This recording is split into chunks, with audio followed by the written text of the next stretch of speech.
Now, here's a special treat for all the Scotland supporters looking in. We're going to do England. And I don't know what to say about England.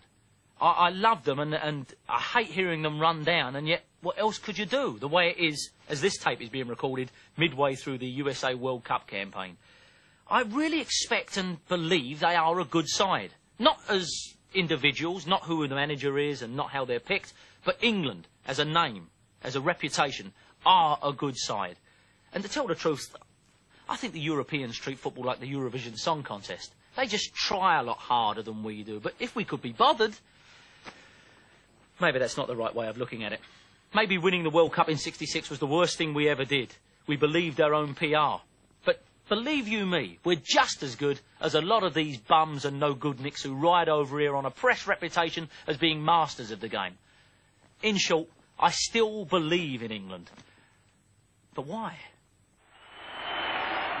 October the 14th, 1992, and Graham Taylor takes his first World Cup steps as England manager.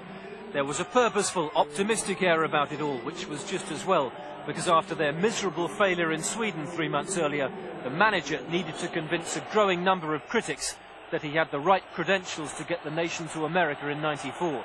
And against Norway, hardly a major power, England expected nothing less than a winning start. Pierce low. Oh, goal! David Platt gets on the end of it for England.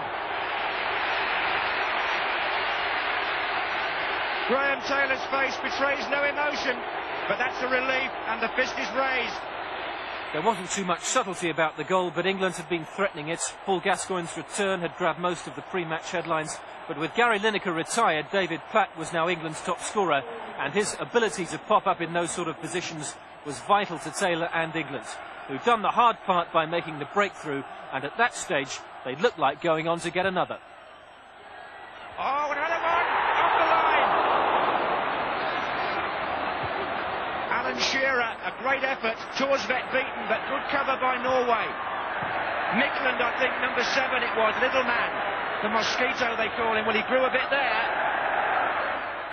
Jakobsen. Norway haven't created what I would call a real chance. They've had a couple of speculative shots, a few darting runs that have had to be covered, and 1 or 2 clearances, but they haven't opened up the England defence. But then again, anything can happen in the last 14 minutes. Sørloth, Rekdal. Oh, it's in! Anything can happen! And Rekdal has produced a brilliant goal for Norway. Out of absolutely nothing. Not for the first time, and not for the last. Taylor's England had surrendered a lead at Wembley, although the quality of the goal made it difficult to be too critical. Even so, boos accompanied Taylor off the field. England had hardly made an auspicious start to the most important set of fixtures, and try as Taylor did to look on the bright side, he needed to do much better. And he could start, as the popular press put it, by going on a Turkey shoot. England's perennial opponents in qualifying competition arrived at Wembley and for a while threatened to do what they'd never done before: score. Only Chris Wood's reactions and then the woodwork prevented them from doing so. And Taylor, a patient onlooker against Norway, spent much of the first half out of his seat screaming instructions before Paul Gascoigne started doing what he does best. It's not the best of passes. Gascoigne sort of took it second time around. And Gascoigne again. Lovely! Go! Wonderful! The expression of Laurie McMenemy summing up the feeling not only in the stadium but I suspect in the country. Right. Arrogant little flick from Gascoigne. Shearer coming in. Scores! Lovely goal! Lovely goal!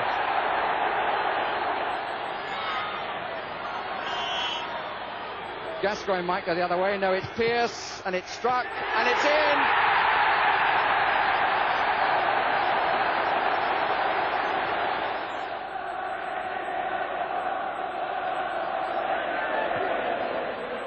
right. Beautifully taken by Walker. And must be Gascoigne, thank you very much. Lovely break on the left side, and Gascoigne's second of the evening. It wasn't quite the stuffing some had hoped for, but 4-0 was satisfactory, and Gascoigne's inspirational cameo, his first of any real note since Italia 90, augured well for the next 3 qualifying games in the new year. But by then, England had lost Alan Shearer and Stuart Pearce to long-term injuries. In February, they beat San Marino, as everyone expected, 6-0. David Platt will remember the game. He got 4 of the goals and missed a penalty as well. And so will John Barnes, a controversial selection. Barnes was booed every time he touched the ball. Next for England, their first away game. In the intimidating surroundings of Ankara, once again defensively they didn't look too convincing. But by half-time, 2 more points were in the bag, as David Platt's early goal was added to by Gascoigne, who arrived from nowhere to head his 3rd goal in 2 games against the Turks. The result was more impressive than the performance, but England had closed the gap at the top on Norway. Another win against Holland at the end of April, and they'd have 1 foot on the plane to North America. And that looked like happening, as Barnes turned his Wembley nightmare into a fairy tale inside 90 seconds. And it's Barnes. And it's in! What a start for England and for John Barnes. Barnes said afterwards the goal meant more to him than the one he scored in the Maracanã Stadium against Brazil 10 years earlier, and has spent much of his career trying to live up to. And it was the cue for an all-action England performance that threatened to blow the Dutch away. With 25 minutes gone, Carlton Palmer and Gascoigne opened up the Dutch defence. Les Ferdinand didn't score, but Platt, following up, did.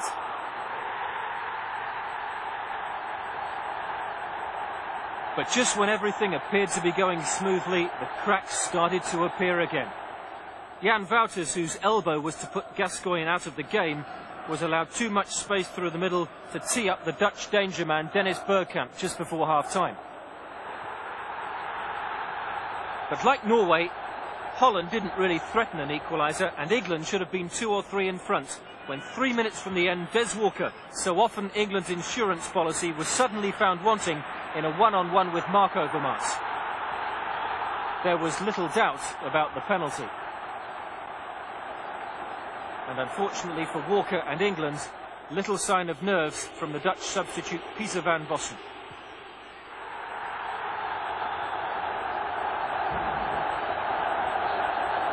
And try as Taylor did to raise his team for one final effort, the psychological damage of missing out on a vital win runs deeper than many first thought.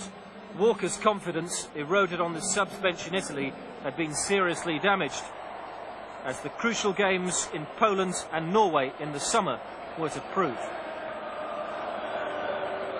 Taylor's realistic target from those 2 games was 3 points.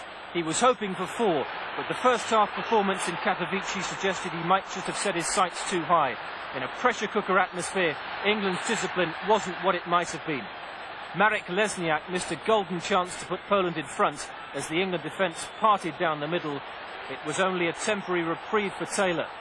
12 minutes before half-time, the goal Poland had been threatening arrived. But again, Taylor will have asked serious questions about his own players. John Barnes' return pass posed Walker too many problems. Last season, Walker's pace would have retrieved that situation. Not here. Darius Adamczuk got there first, and Chris Woods could only watch the ball sail in. Taylor's criticism of his team at half-time was scathing. Headless chickens was what he called them, but the strong words didn't stem the tide of mistakes. Early in the second half, Chris Woods' dreadful clearance went straight to Lesniak. Luckily for England, he froze again, and Woods was able to redeem himself. And so did England. With time running out, Taylor brought off Paul Gascoigne, sent on Ian Wright, and with 9 minutes left, Barnes and Tony Dorigo fashioned the opening for Wright to score the first goal of his international career. The relief was there for all to see, but England's failure to take both points, and more significantly to look remotely like doing so, only increased the pressure in Oslo 4 days later.